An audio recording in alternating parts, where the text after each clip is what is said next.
Syederalun Zainal, mantan Kuci Lunggayo, Kecamatan Tunom, Aceh Jaya, Senin pagi ditemukan tewas dalam sebuah mobil di Desa Cot Darat, Samatiga, Aceh Barat.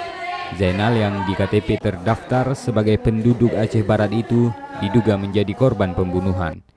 Saat ditemukan, korban dalam posisi terduduk di bangku depan bagian kiri mobil miliknya. Korban yang selama ini sebagai kontraktor itu selanjutnya dievakuasi oleh aparat kepolisian dan warga ke Rumah Sakit Cut Nyadin, Melabuh guna divisum. Informasi dari keluarga terima kenapa Pak?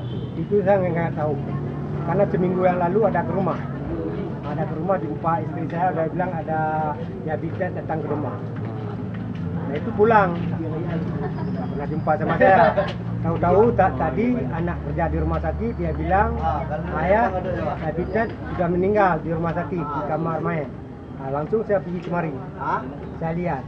Nah, ya ternyata betul, tercekik di leher saya lihat mayatnya.